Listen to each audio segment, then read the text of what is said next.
Hello everybody and welcome to another vlog, and this time I will be unboxing my order from Yay! So this is from Gaab or something.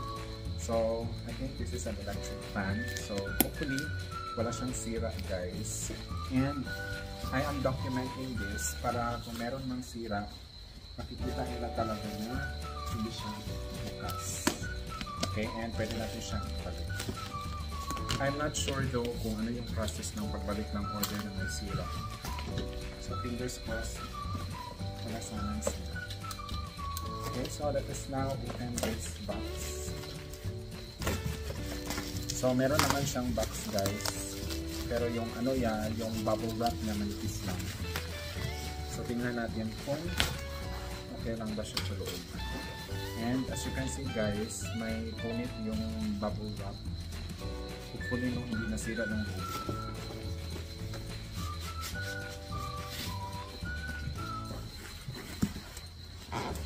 Okay, so yeah, ano na lang natin. Anyways, hindi na naman natin ito magagamit. Okay, and we are now almost done removing the bubble wrap. And look at it. So, ito yung ano guys, ito yung name ng brand, Gaab at fan siya. So, I can't imagine kung paano siya nagkasya dito guys, but yeah, this is what it looks like. So, yung ano niya, yung rated power is 45 watts and yung rated voltage is 120. So, common siya dito sa Philippines. And as always, this is made in China.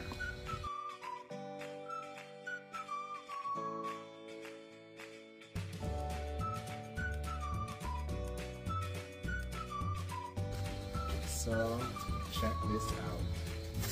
So, yung body pala niya guys, pwede siyang mahiwalay para sa packaging. Bongga siya, diba? Yeah, tingnan niyo. So nagkasya siya sa isang maliit na box dahil pwede mong mahiwalay yung parts. At meron pa nito.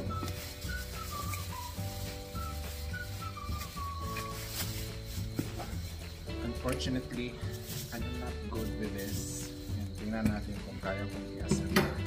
So most likely, meron naman siyang instructions kung paano siya i-assemble.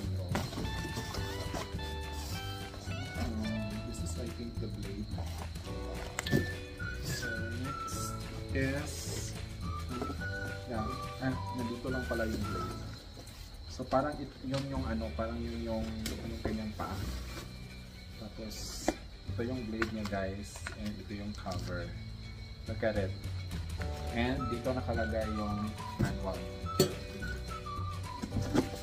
Next, so binalot talaga siya guys kasi ito yung pinaka-sensitive na part. Tingnan nyo. So ito yung parang motor machine niya talaga. So yeah, ito yung dahilan kung bakit umiikot yung electric fan. Okay, so yeah. So tingnan yung bubble wrap niya guys. So there is a special bubble wrap for this. So next naman natin gawin ay unbox natin ito. Unwrap pala. Or unpack.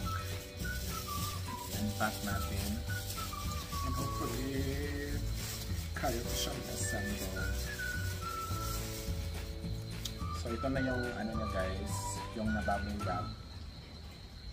And meron po dito. Parang ito yata yung paa.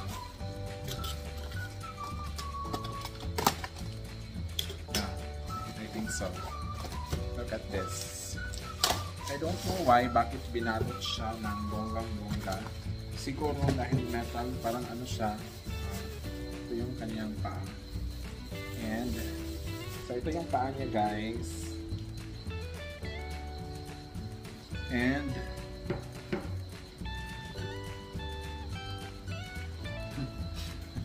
wait lang. have to refer to the manual kasi parang hindi na carry ng powers ko.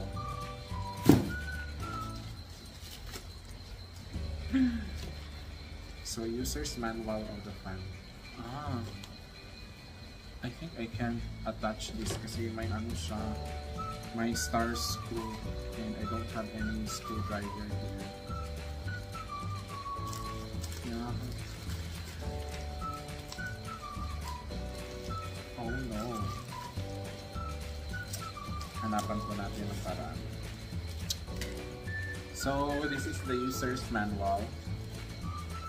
So, parang nakuha ko na siya guys. Tatanggalin mo to. And, ang nangyayari, itong L, parang dito siya. Tada! Kuha ko na. Wait, nasaan yung...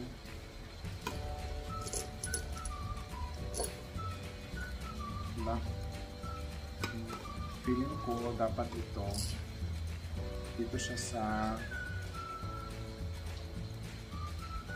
put the washer into the hole of the base and then insert the lower tube into the base and screw the L shape. So ito na yung ano guys, yung washer nandito na. At ilalagay na natin itong parang L shape na hook and let us now reconnect here.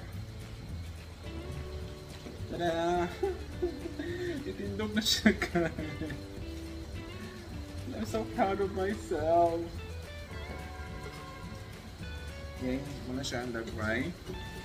And next na gagawin natin is we will insert the upper tube into the lower tube and tighten the limit knot. Okay, ito yung ano guys. So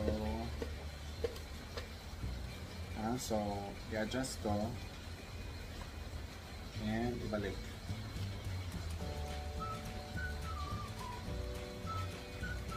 Something like that. O, diba? Next, plug the fan into the upper tube and tighten the limit knot. So, dito na tayo sa step 3 guys. So, ito na yung ilalagay natin. So, tingnan natin. Diba? Ano ba naman tong electric fan natin? Pinapahirapan pa tayo guys.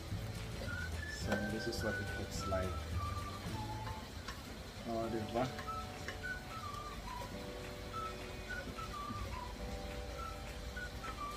So, ito na yung itsura niya. Bakit naka-ano lang siya? Hindi pa siya pwede nakagaling. Wait lang. So, nandito na tayo guys. Kailangan na natin itong tapusin.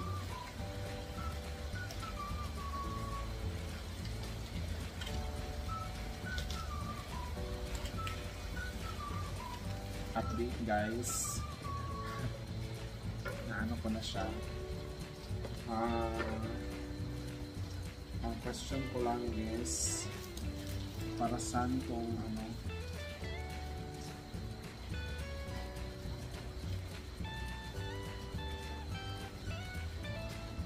parang mali yata yung ginawa ko.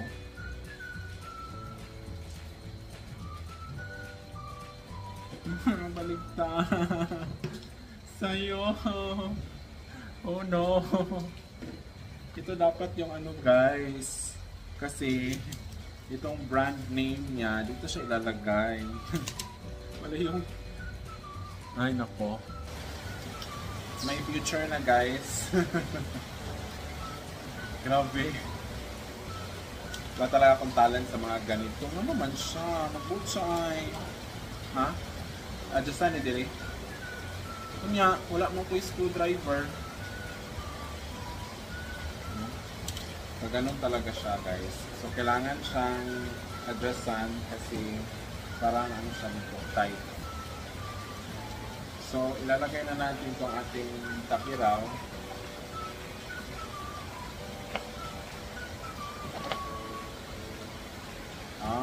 Okay. So, ito ito pala yung purpose ng itim na something dito.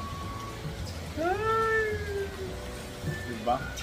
So, nakakuha ko na. And the last, ito guys.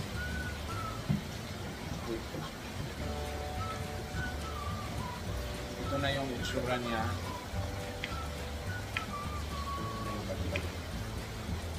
Dapat clockwise siya para malak. Oh, diba? I'm so proud of myself. So this is I think the first time na nag-assemble ako ng mga something na ganito. Kasi usually, I don't do this. Kasi feeling ko ang bobo ko sa mga ganito. Diba? Na-assemble ko ang electric fan na walang hirap-hirap. Pero naghirap talaga ako guys. So the last thing that I have to do is ito na. And we are almost done with our installation. Yung last na lang na kailangan kong gawin guys is kailangan ko ng screwdriver para ano ko dito. Tapos meron itong iba.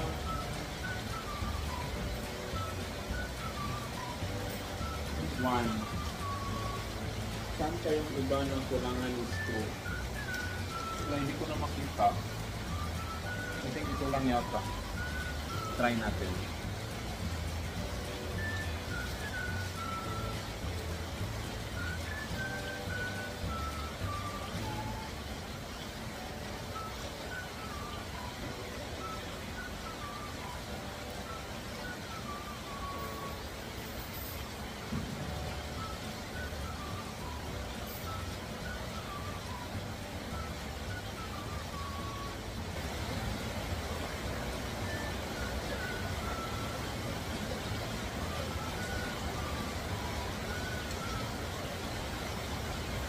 And syempre, sa ultimate test, hopefully, wala siyang problema guys. Tignan natin.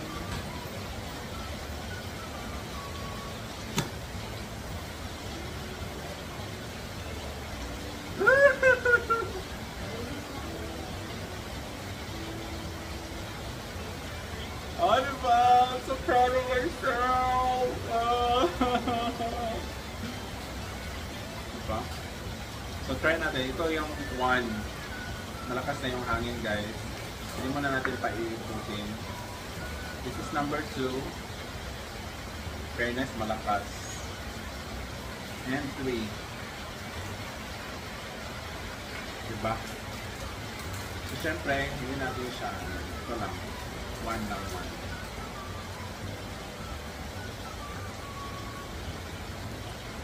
Diba?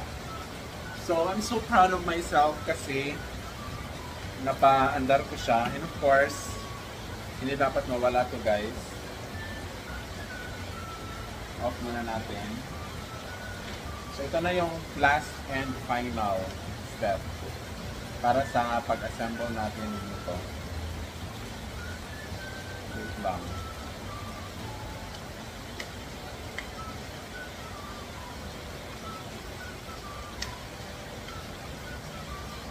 Ayan. Dapat pala didikit ko na siya before ko siya nilagay. Bad. So ito na yung update guys. Yung parang logo na ilagay ko na. Pero I think it's not proper.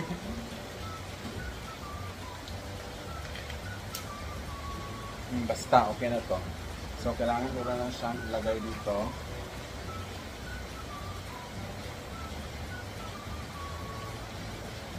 Diba? Finally guys, nabalik ko na siya and ito na lang yung tulang.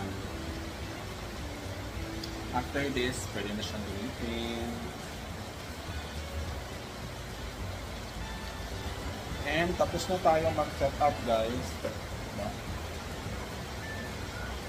Ang fresh ng hangin kasi bago yung ating electric fan, wala pa siyang mga alikabok. I'm just wondering para saan itong dalawang to. Probably extra lang to. Akala ko kailangan talagang gamitin yung tatlo, pero parang isa lang yata. Diba? So if you're planning to buy an electric fan, buy Gabor. Thanks for watching.